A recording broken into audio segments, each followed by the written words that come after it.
Today on Refined. You're in a garage. Well, this is not just a garage. This is a really cool garage. It may be one of the coolest breweries in Western Washington. And get this, it's Jim's house. He didn't try to kick it. Plus, Bachelor Colton turns up the cringe factor. I was watching it like this. I even had to pause it to give myself some time. The Refined Roundtable unleashes on the remaining ladies looking for love. And get ready to rock out with Rock of Ages. Seattle audiences are amazing, and it's so nice to come home. Refined chats with hometown stars of the smash hit musical. Seattle Refined starts now! Woo! Welcome to Refined. I'm Ken Phillips, filling in for Guard Swanson. Usually find me on Star 101.5 in the afternoons, but today, getting some screen time to talk about some of the coolest people and places in the area. So first up, there's a new musical in Seattle that hits all the right chords, at least with me. Talking about Rock of Ages at the Fifth Avenue Theater. Here I go again on my road, going down the only road I know. If you're a fan of 80s songs and feel-good storylines, Rock of Ages might just be music to your ears. Rock of Ages is a really fun 80s jukebox musical. God, I missed you the last 2 days. Refined caught up with the stars, Dana Huey and Galen Diston, to get the scoop on this rock and romp that takes the audience on a journey through some of the biggest hits of that decade. Well, there's a couple of stories. There's a legendary music venue called Bourbon, and it's at risk, of being redeveloped. There's our story about a small town girl and a city boy trying to make their dreams come true. Drew wants to be a rock star. Sherry wants to be an actress. Here I go again on my own. Their paths intersect at the Bourbon. That's where Sherry works as a waitress. Sherry is a very sweet, naive, kind of, but she's also she's a strong girl. She's from Kansas, and she leaves her parents.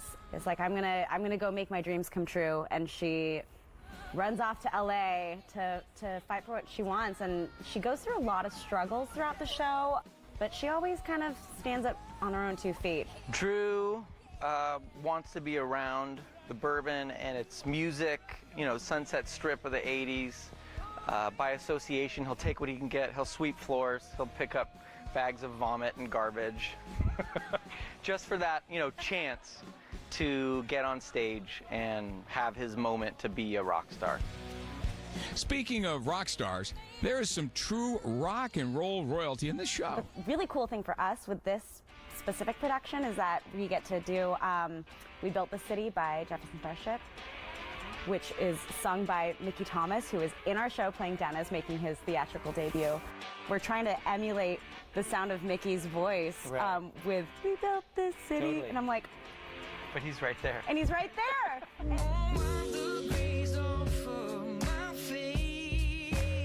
Galen Diston is also a musician. He's the lead singer of the locally based band Pickwick. We've been around for a while, played a lot of shows, done a lot of touring, and that's how, they were familiar with me. And it's cool to get to use, the same singing voice that I use in Pickwick in different ways with these songs.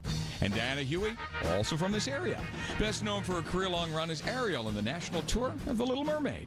I grew up in Mukilteo, north of Seattle, and I moved to New York about 5 years ago. So every time I've gotten to come home to do a show at the Fifth, it's seriously the best job ever. For many reasons, the actors say this production is special. One thing that's unique about Rock of Ages is the bandstand platform on stage where the guitarist, the bass player, and the drummer are with us, and we're interacting with them throughout the show. They took out the first several rows of the theater, of the seating, and they put in tables and chairs. So people are sitting right up against the stage, and it's so crazy because you're on stage and you're looking out. Rock of Ages is raucous and really entertaining. Seattle audiences are amazing, and it's so nice to come home. Ken Phillips for Seattle Refined. Rock of Ages runs through February 24th at the Fifth Avenue Theater. To learn more, head to SeattleRefined.com. Musicals and rock and roll kind of go together like chocolate and beer. If you don't believe me, head out to the Pyramid Ale House. Pyramid has teamed up with Seattle's Chocolates to offer chocolate-infused beer for the entire month of February. In fact, they have 3 beers to choose from: Our favorite may be the one called Hidden Chambers. To learn more, just head to our website. When you think of Seattle breweries, places like Pyramid, Fremont, Elysian all come to mind. But bigger, isn't always better when it comes to local spots. Refine's John Prentice introduces us to the Foggy Noggin. Just like the drinks they serve, bars come in all flavors. Upscale, hipsterish, kinda divey. But this bar in Bothell, You're in a garage. Well, this is not just a garage. This is a really cool garage. Cheers. welcome to Foggy Noggin Brewing, bringing the proud American tradition of drinking beer in garages to a whole new level. It's a bar in a garage at Jim's house. I blame all this on my wife.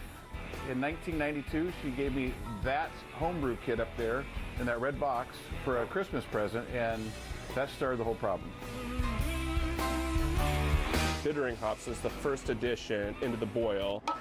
Matt is Jim's son. When I was growing up, used to homebrew, and when you do it at the house, me and my brother and sister used to hate the smell. Like, we'd complain to our mom, be like, ew, it's gross.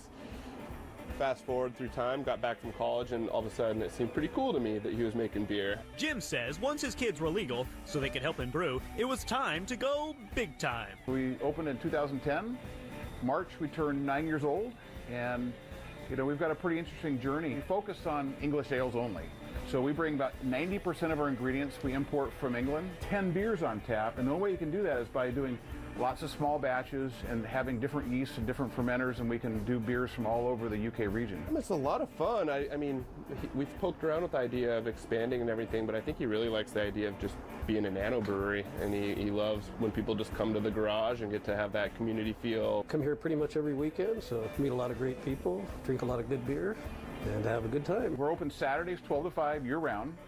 We're open one Friday a month typically. All ages, you can bring your dog. I don't know any of these people, but it's like having a party every Saturday. And if you can't make the party on Saturday, Foggy Noggin beer is available at restaurants around Bothell. And then other really good beer bars will have it, and if they don't, tell them you want some Foggy Noggin. John Prentice, Seattle Refined. To learn more about the Foggy Noggin, just head to our website.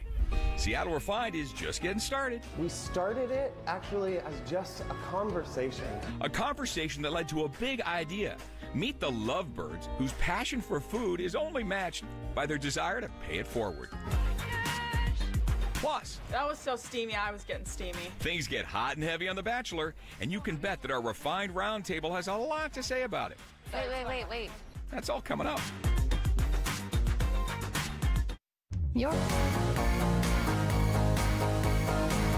Welcome back to Refined. I'm Ken Phillips, filling in for Garrett Swanson. Now, as far as I can tell, there's a lot of drama here on Refined, unless, of course, you're talking about The Bachelor. If you're watching this season, you know Colton's journey for love is getting pretty cringeworthy. Here's the Refined Bachelor Roundtable to get you all caught up.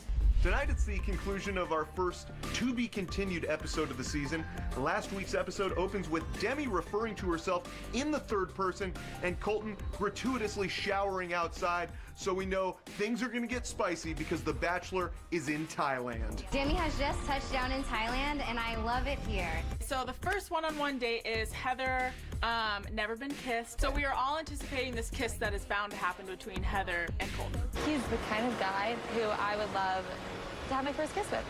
So yes, I would love that, but we'll have to see, what's gonna happen today. It is one of the more cringeworthy dates that I've seen. I don't know if it's because every single moment we're all like, is it gonna happen now? Is it gonna happen now? Heather goes on to tell us that she's dated a lot and she even was in an 8-month relationship, and Colton is like, and he never tried to kiss you? So through those 8 months, he didn't try to kiss it once?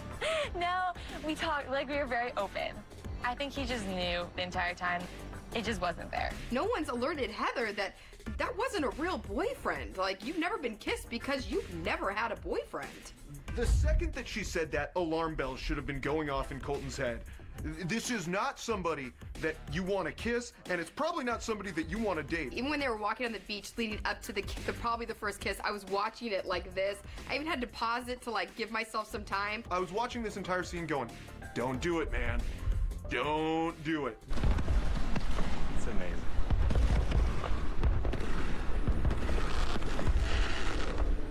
So Colton finally gives Heather her first kiss, and I'm just so glad it's over with because it was so awkward. I have kissed a boy. It was so good. It literally just felt so natural.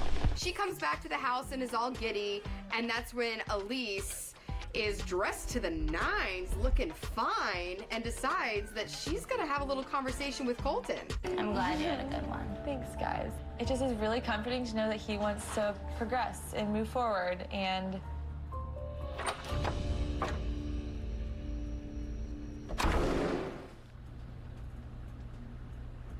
I'm very weirded out as to what's going on. We have one of these, at least one of them every season, where all of a sudden, we don't know why, we don't know what happens, but a trigger goes off and they just lose it. And that is exactly what happened to Elise this episode. I can't. I mean, like, literally can't accept a proposal after a few months of sharing your time and attention with other people. She was uncomfortable with him, the fact that he's dating all these other women. And I'm like, girl, you are on The Bachelor. Do you not know how this show works? Talk about all dressed up with nowhere to go. She was dressed up to the nines to go break up with somebody, and that she did. If you spent good money on a dress for TV and you hadn't pulled it out of the closet, you've got to just make the power move at that point. You've got to jettison that dress. You don't want to leave it in the closet and not get a good wear out of it. So Colton is bummed about Elise because they had a huge connection, as he should be, but there's really no time for him to really mourn about that relationship because it's time for the group date, which, once again, the Colton group dates are the worst in Bachelor franchise history. Welcome to the jungles of Thailand. They go to the jungle for some survival activities. I just want to point out that the women are all wearing like cargo pants and hiking boots, and Colton shows up to the jungle like he's dressed to go to the bar in Ballard. This is not a park. This is not some trail. We are going through a jungle. 3. No way. Oh my gosh. Wait. Oh, Colton. These women are intense. Hannah B swallowed a bug whole. So afterwards, Colton, through the whole stupid survival date, gives Hannah a rose, which I hate. You guys know how I feel about Hannah. Feels like I've come a long way. Feels really good. I don't know, she's kind of growing on me. Oh, why? We have a one-on-one next with Cassie, who has been a front runner and a favorite of the Seattle Refined team for a long time. She and Colton definitely have chemistry that is undeniable, and they essentially spend the entire date making out.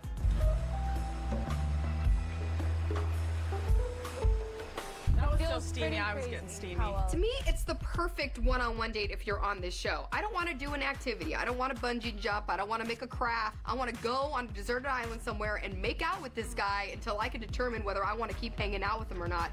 Can I get an amen? It's interesting that all of the other girls see the connection between Cassie and Colton, though. Like, everyone was saying, even when we're in a group date, they always find time to kind of be like the it couple.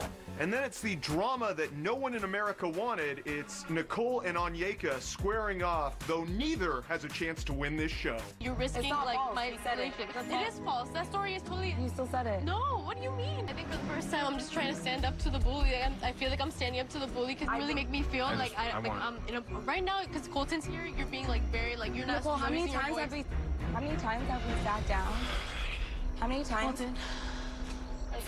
Wait. Both of the girls run after Colton, and he doesn't want anything to do with them. And then there's a huge to be continued that like goes up on the screen. Tonight, we get to see the continuation of this feud between these two girls that nobody cares about, and hopefully we see Colton jump a fence. Colton!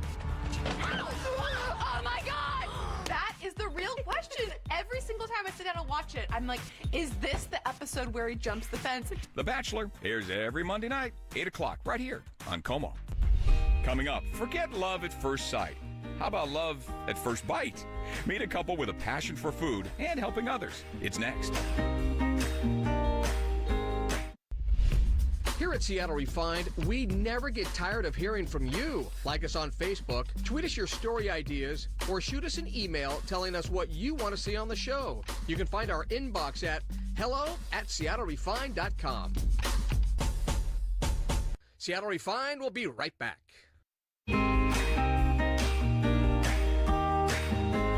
Welcome back to Refined. I'm Kent Phillips, filling in for Garth Swanson today.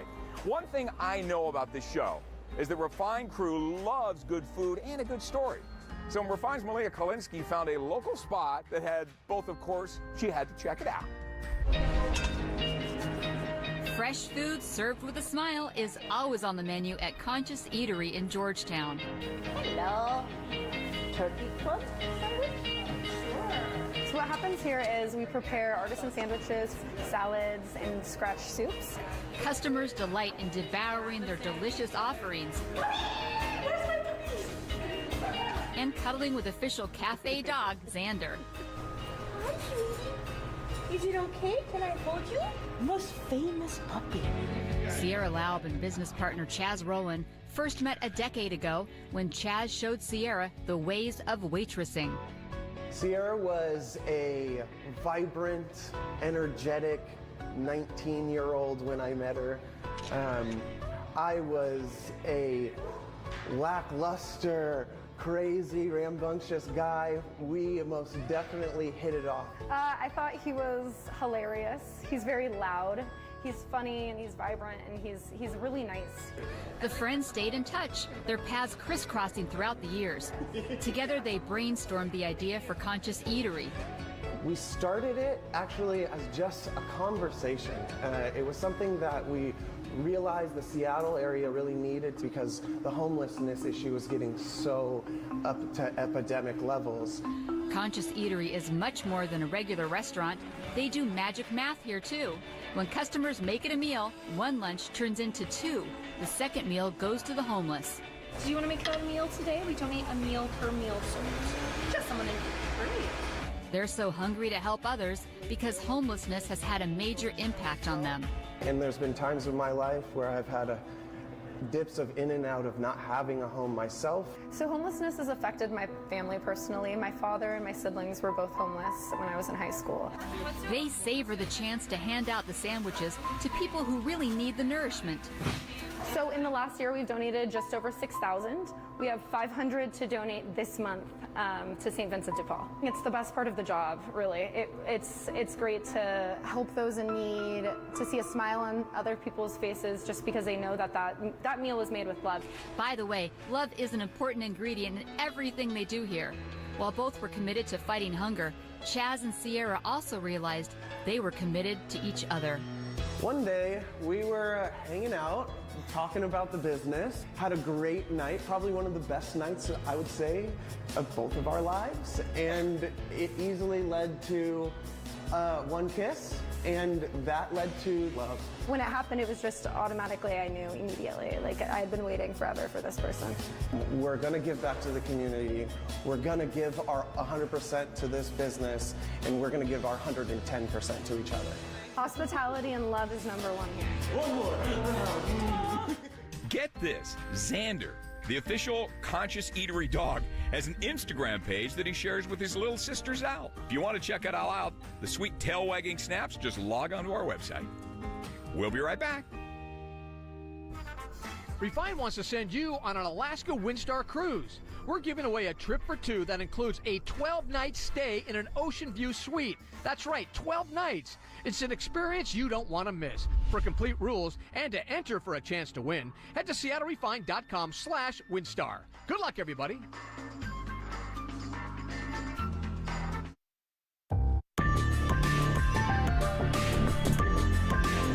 Welcome back. Before we wrap things up today, here's what's hot on the Refined website. First up, the best matcha lattes in the city. Seattle may be coffee king, but green tea is becoming more and more popular. Right now on SeattleRefined.com, the top spots to grab the matcha latte in Seattle, including that secret spot in West Seattle. Cheers and enjoy. Also on the website, time to get tatted up. We have a list of the 10 most popular tattoos in Seattle, and some of them may surprise you. Here's a hint. Apparently people in Seattle love trees and skulls. To check it out, head to SeattleRefined.com. That's going to do it for Refined today. I'm Kent Phillips, filling in for Garth Swanson. Thanks so much for watching. See you next time.